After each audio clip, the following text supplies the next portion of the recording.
Hello friends, welcome back to my channel.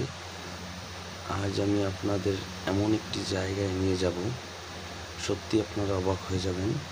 এটি খুলনা জেলার কয়রা উপজেলার সুন্দরবনের কোল ঘেঁষে অবস্থিত 600 বছর পুরাতন একটি মসজিদ, যেটি খান জাহান আলী আজ থেকে প্রায় 600 বছর আগে নির্মাণ করেছিল।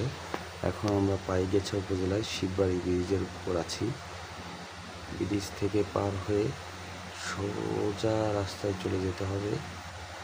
এখানে প্রচুর পরিমাণ চিংড়ি মাছের চাষ হয়, দেখতেই পাচ্ছেন আপনারা। দুপাশে অনেক চিংড়ি মাছের ঘের আছে।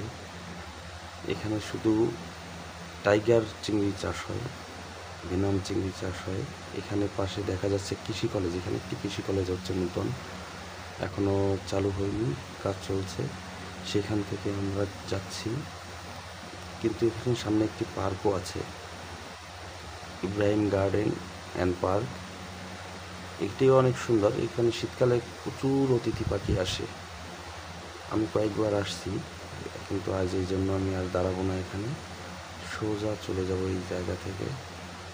এটি অনেক সুন্দর একটি জায়গা। যদি কখনো শীতকালে কেউ এসে থাকেন তাহলে অবশ্যই জানেন, এখানে প্রচুর পাখি পাওয়া যায়, প্রচুর পাখি আসে, অতিথি পাখি। এখানে এই যে সেই পার্কটি, এটি অনেক সুন্দর। ভিতরে আপনারা আসতে পারেন শীতকালে। সেখান থেকে আমরা সেই গন্তব্যের উদ্দেশ্যে রওনা হচ্ছি। দুই সাইডে শুধু ঘের, চিংড়ি মাছের ঘের আর ঘের। আমরা আমাদি বাজার চলে এসেছি, এটি কয়রা উপজেলার ভিতরে আমাদি ইউনিয়ন। আমাদি বাজার রেখে 3 থেকে 5 মিনিটের পথ আমাদের সেই গন্তব্যস্থান। আমাদি বাজার থেকে কিছু দূর আসার পরেই বাম দিকে একটা রাস্তা আছে, সেখান থেকে ধরে নদীর সাইড দিয়ে চলে যেতে হবে। যেখানে একটা মহিলা মাদ্রাসা আছে পাশে।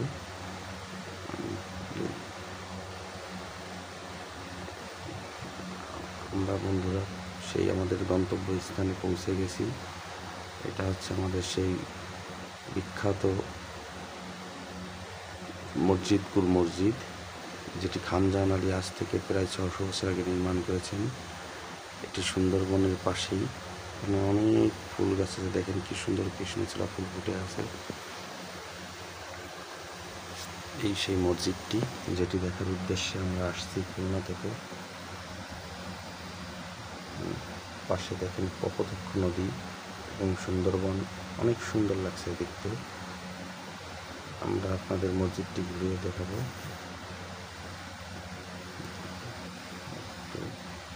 আমি আমার গাড়িটা রেখে সামনের দিকে যাচ্ছি মসজিদটি দেখার জন্য। মসজিদটি একটু ভিতর থেকে দেখবো, যে এই কারণে আসছি আমি। মসজিদটি কিন্তু অবিকল দেখতে 60 গম্বুজ মসজিদের মতোই। আপনারা আসতে পারেন দেখতে, অনেক সুন্দর, অনেক সুন্দর। প্রচণ্ড গরমের ভিতরে এখানে অনেকটা ঠান্ডা আছে, অনেক ভালো লাগছে এখানে। খুব বাতাস, সব মিলে অনেক সুন্দর এখানে। যেহেতু সুন্দরবনের পাশেই, তাই এখানের আবহাওয়াটা অনেক সুন্দর। আমরা একটু ভিতর থেকে আসি। এখানে নিম ফলক আছে। বন্ধুরা, আজ এই পর্যন্ত। পরে আর একটা ভিডিওতে আপনাদের সাথে পুনরায় দেখা হবে।